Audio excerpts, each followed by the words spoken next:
ಗ್ರಾಮೀಣ ಸೊಬಗು ಕಾರ್ಯಕ್ರಮಕ್ಕೆ ಎಲ್ಲರಿಗೂ ಸ್ವಾಗತ. ನಾನಿವತ್ತು ಹಾಡಿನ ತಲೆ ಮಟನ್ ಸಾಂಬಾರು ಮಾಡೋದು ಹೇಗೆ ಅನ್ನೋದನ್ನ ತೋರಿಸ್ಕೊಡ್ತೀನಿ. ಬನ್ನಿ ನೋಡೋಣ. ಸಾಂಬಾರು ಮಾಡೋಕ್ಕೆ ಏನೇನು ಬೇಕು ಅಂತ ಫಸ್ಟ್ ನಿಮ್ಗೆ ಹೇಳ್ತೀನಿ. ಈಗ ಕೊತ್ತಂಬರಿ, ಪುದೀನ, ಈರುಳ್ಳಿ, ಬೆಳ್ಳುಳ್ಳಿ, ಶುಂಠಿ, ಸ್ವಲ್ಪ ಅರಿಶಿನ ಅದನ್ನು ಹಾಕ್ಕೊಂಡು ಇಲ್ಲಿ ರುಬ್ಕೋಬೇಕು. ಇಲ್ಲಿ ಸಪ್ರೇಟಾಗಿ ನಾನು ತೆಂಗಿನಕಾಯಿ ತೆಗೆದಿಟ್ಕೊಂಡಿದ್ದೀನಿ. ಇದಕ್ಕೆ ಖಾರದ ಪುಡಿ ಹಾಕ್ಕೊಂಡು ಸಪ್ರೇಟಾಗಿ ರುಬ್ಕೋಬೇಕು ಅದನ್ನು. ಈಗ ಹೆಂಗೆ ರುಬ್ಕೊಂಡು ಫಸ್ಟ್ ಮಾಡೋ ವಿಧಾನ ಏನು ಅಂತ ನೋಡ್ಕೊಂಬರೋಣ ಬನ್ನಿ. ಈರುಳ್ಳಿ, ಬೆಳ್ಳುಳ್ಳಿ, ಶುಂಠಿ, ಸ್ವಲ್ಪ ಅರಿಶಿನ ಪುಡಿ, ಸ್ವಲ್ಪ ನೀರು ಹಾಕ್ಕೊಂಡು ರುಬ್ಕೋಬೇಕು.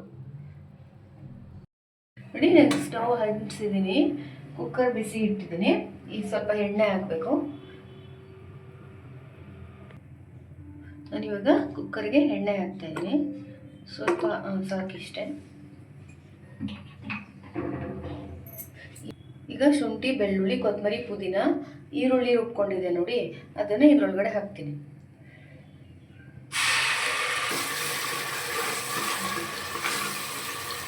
ನೋಡಿ, ಈರುಳ್ಳಿ ಈ ಥರ ಸ್ವಲ್ಪ ಫ್ರೈ ಆಗೋವನ್ನ ಫ್ರೈ ಮಾಡ್ಕೋಬೇಕು.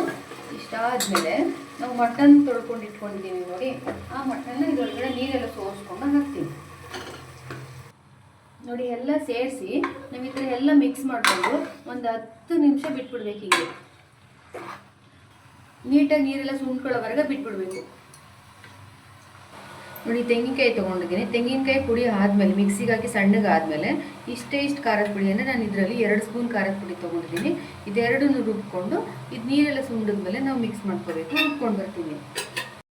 ಈ ಮಟನಲ್ಲಿ ನೀರೆಲ್ಲ ಸುಂಡೋಗಿದೆ. ನಾನೀಗ ರುಬ್ಕೊಂಡಿದ್ದೀನಿ ನೋಡಿ, ಕಾಯಿ ಮತ್ತು ಖಾರದ ಪುಡಿ ಇದು ಎರಡೇ ಐಟಮ್ ನಾನು ಇದರಲ್ಲಿ ಹಾಕಿರೋದು. ಇದನ್ನು ಇದ್ರೊಳಗಡೆ ಹಾಕ್ತಾ ಇದ್ದೀನಿ. ಕಾಯಿ ಸ್ವಲ್ಪ ಹಾಕಿದ್ದೀನಿ ನಾನು. ನೋಡಿ, ಈಗ ನಾನು ಇಷ್ಟು ತೆಳ್ಳಗೆ ಮಾಡ್ಕೊಂಡಿದ್ದೀನಿ. ತುಂಬ ಗಟ್ಟಿಯಾದರೆ ಚೆನ್ನಾಗಿರಲ್ಲ. ಇದು ಇನ್ನೂ 5 ಕೂಗಬೇಕು. 5 ಕೂಗಿದಾಗ ಇನ್ನೂ ಸ್ವಲ್ಪ ಗಟ್ಟಿ ಆಗಿಬಿಡುತ್ತೆ. ನೋಡಿ, ಇಷ್ಟು ತೆಳು ಮಾಡಿ ಉಪ್ಪು ಹಾಕಿ ಕುಕ್ಕರ್ನ ಲಿಡ್ನ ಕ್ಲೋಸ್ ಮಾಡಬೇಕು. ನೋಡಿ, ಇಷ್ಟು ಉಪ್ಪು ಹಾಕ್ತಾ ಇದ್ದೀನಿ ನಾನು ಇದನ್ನ ಕ್ಲೋಸ್ ಮಾಡ್ತಾ ಇದ್ದೀನಿ. ಈ ವಿಡಿಯೋ ನಿಮ್ಗೆ ಇಷ್ಟ ಆಗಿದ್ರೆ ಪ್ಲೀಸ್ ಲೈಕ್ ಮಾಡಿ, ಶೇರ್ ಮಾಡಿ, ಸಬ್ಸ್ಕ್ರೈಬ್ ಮಾಡಿ. ಮುಂದಿನ ವಿಡಿಯೋದಲ್ಲಿ ಭೇಟಿಯಾಗೋಣ. Thank you for watching.